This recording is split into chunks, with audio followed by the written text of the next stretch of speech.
दोस्तों, ये TVS Ronin model 2022 में एक इशू हुआ था, उसके रिगार्डिंग ये वीडियो बना रहा हूँ। जिसमें मैं एक दिन बाइक चला रहा था और चलते चलते अचानक ये वाला सिंबल मेरे बाइक के मीटर में आने लगा और वो चलते चलते ही बंद हो गई।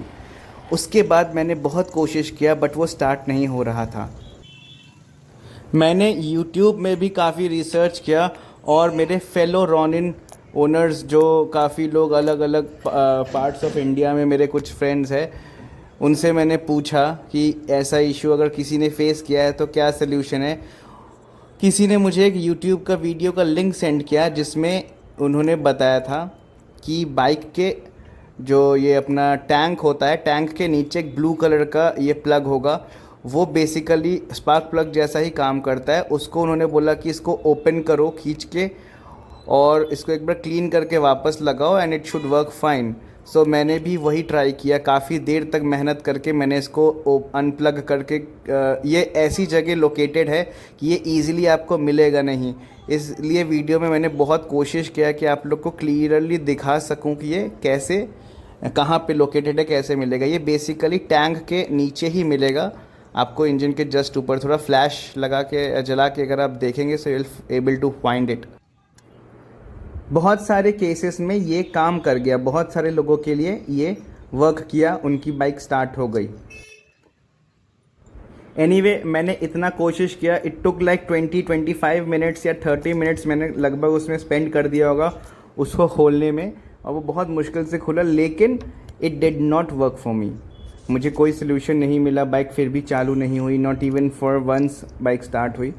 और बाइक में क्या हो रहा था कि जब मैं उसका सेल्फ स्टार्ट दबाता था तो उसमें एक इंजन, जैसे हम लोग लेट्स से कि अगर हम किक मारते हैं तो किक मारने पे इंजन रोटेट होता है, तो बाइक का जो वो कोई भी स्कूटी हो, बाइक हो, स्कूटर हो, बाइक हो, तो इंजन रोटेट होता है तो उसमें जो वाइब्रेशन फील होता है, मुझे वो वाइब्रेशन मिल रहा था लेकिन इंजन स्टार्ट नहीं हो रहा था। फिर फाइनली हार मानकर मुझे एक लोकल मैकेनिक के पास बाइक को लेके जाना पड़ा, ना चाहते हुए भी, क्योंकि ये BS6 इंजन जिनमें इतने सारे सेंसर्स लगे हैं, लोकल मैकेनिक को इनकी नॉलेज नहीं होती है तो वो लोग बहुत ज़्यादा हेल्प नहीं कर पाते। तो मैं वहाँ भी लेके गया क्योंकि बिल्कुल स्टार्ट नहीं हो रहा था और मैकेनिक नियर बाई था, मगर एज़ एक्सपेक्टेड उनसे भी ये चालू नहीं हुआ। बल्कि उनसे तो मेरे बाइक में दो नुकसान और हो गए कि क्योंकि उनको नहीं मालूम कौन सा पार्ट कहाँ कैसे लगा है, तो ज़ोर ज़बरदस्ती से खोलने की वजह से इसमें आईसी लगे होते हैं, कुछ 4 आईसी लगी होती है राइट साइड में, जो रॉनिन जहाँ लिखा हुआ है उसके कवर के नीचे। तो वो आईसी एक साथ ओपन की जाती है, मतलब उसका जो केस है वो एक साथ खुलता है, बट उसको वो समझ नहीं आया, उसने खींच दिया तो उसके आईसी का कवर ही उखड़ गया उससे। एनीवे, फाइनली फिर मैं मेहनत करके कहीं एक नियर बाई सर्विस सेंटर ढूंढा और वहाँ तक मैं घसीट के बाइक को लेके गया, क्योंकि कुछ भी मुझे आसपास नहीं मिल रहा था जहाँ पे मैं लेके जाऊँ। वहाँ पे जाके क्या हुआ कि, तो सीन ये हुआ था कि पहले जब मैं सर्विस सेंटर गया तो वहाँ पे जो भी थे उन्होंने मुझसे बोला था कि तुम्हारी बैटरी ख़राब हुई है। तो उन्होंने बैटरी ढूंढने के लिए मुझे बोला कि सर्विस सेंटर में बैटरी नहीं है तो तुम्हें खुद जाकर बाहर से लेके आना पड़ेगा।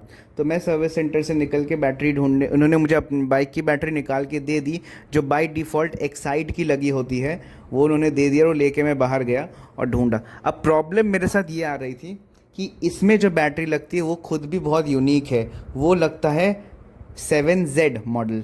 जनरली जो बाइक्स में लगता है वो या तो 5Z लगता है या 9Z, बट बैटरी लगाने के बाद भी मेरी बाइक स्टार्ट नहीं हुई थी। सो हम सब वो सोचने लगे कि क्या हो गया।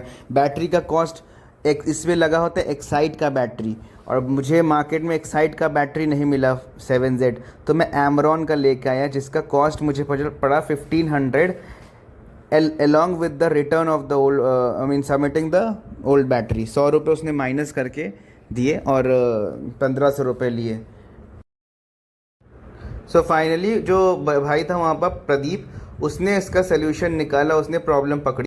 डी मोटर्स पे सर्विस सेंटर में भैया ने इसको पूरा समझा कि क्या समस्या आई है। मैग्नेटिक कॉइल की दिक्कत आई थी, उसको पकड़ने में थोड़ा टाइम लगा। बैटरी बदला हमने, बैटरी बदलने के बाद भी चेक किया, काफ़ी देर बाद टेस्टिंग करने के बाद लास्ट में मैग्नेटिक कॉइल का बताया। भैया आपका नाम बताना। प्रदीप। थोड़ा तेज बोलना, आवाज़ कम आई। प्रदीप। प्रदीप, हाँ, चेक करके दिखा दें।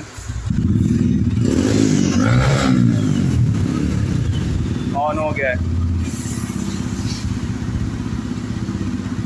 तो पार्ट मैग्नेटिक कॉइल, इसी को बोलते हैं मैग्नेटिक कॉइल, ये पूरा आगे रहता है। ये BS6 इंजन में ये चीज़ होती है, BS6 में यही मेन होता है चालू करने के लिए, इसी से ही प्रॉब्लम आ रही थी सारी। ये पूरा चेंज हुआ, इसका कॉस्ट यहाँ पे 4800 पड़ा है, प्लस लेबर चार्ज जो भी लगा है वो सब। अच्छा, लाए थे 150 रुपये वाला कोई और आइटम, उन्होंने कहा था कि वो चेंज करना पड़ेगा। कौन सा? अच्छा, तो वो चेंज करना पड़ा नहीं पड़ा वो? तो वो आप ले आए थे यहाँ पे? एक्स्ट्रा मतलब कि बढ़िया, तो वो चेंज हो सकता है। तो मेरे बिल में वो जुड़ेगा? नहीं। अच्छा, क्या नाम बोलते हैं उसको? पैकिंग। तो वो पैकिंग है, पैकिंग भी कभी कभी चेंज करवानी पड़ सकती है अगर ज़्यादा ख़राब हो जाएगा तो हमने फाइनली ये सीखा कि जब इस बाइक में कुछ भी प्रॉब्लम आए, स्पेशली ऐसे बाइक जिसमें सेंसर्स लगे हैं और नए मॉडल है, उनको प्लीज़ लोकल मैकेनिक्स के पास मत ले जाइए, क्योंकि उनको आइडिया नहीं होता है वो कैसे इनको क्या हैंडल करना है, क्या करना है, उन्हें आइडिया नहीं होता है। दूसरी चीज़, जब भी कोई भी पार्ट, जैसे कि मेरे साथ एक्सपीरियंस हुआ, बाद में मुझे एहसास हुआ कि वो बैटरी इतनी ख़राब नहीं हुई थी, बैटरी ना बदलता तब भी काम चल जाता। वहाँ पे भी मुझे भाई ने बोला था बाद में, प्रदीप ने, कि आपकी बैटरी ख़राब नहीं हुई थी। जो दीपक के सीनियर है उन्होंने मुझसे कहा था कि सबसे पहले बैटरी चेंज करो। सही नहीं, अगर बैटरी ना भी चेंज करता तो भी हो जाता, मेरे 1500 रुपये बच जाते, और ये जो 5000 का खर्चा है सिर्फ वही होता मैग्नेटिक कॉइल। अब मैं ये रीज़न अभी भी नहीं समझ पाया हूँ मेरे गाड़ी में ये इम्पैक्ट क्यों पड़ा। हाउएवर मैं आपको बताता हूँ कि मैंने इसमें फॉग लाइट्स लगा रखे हैं, और वो क्या बोलते हैं उसको, हार्नेस के थ्रू नहीं लगा है। जहाँ पे मैंने इंस्टॉल किया था वहाँ पे उसने बोला था, इंस्टॉलेशन वाले बंदे ने, कि हार्नेस सब फालतू होता है, उसकी ज़रूरत नहीं होती है। उसने बस बोला था कि बाइक को ऑन करना, उसके पहले जो फॉग लाइट्स है उसके स्विचेस ऑफ रखना।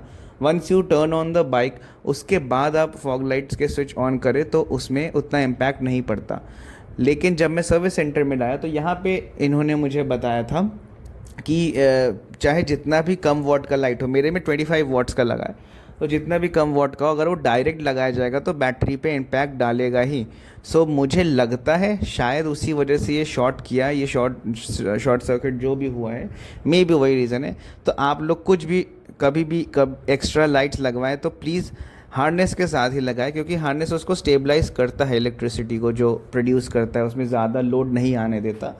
और जब भी सर्विस सेंटर या कुछ भी आए तो पहले आप निरीक्षण करने को अच्छे से बोले, कि सब कुछ पहले देखें। डायरेक्टली बैटरी जो आपका एक्सपेंस हुआ, मेरा बैटरी का जो 1500 बच सकता था लेकिन वो हो गया।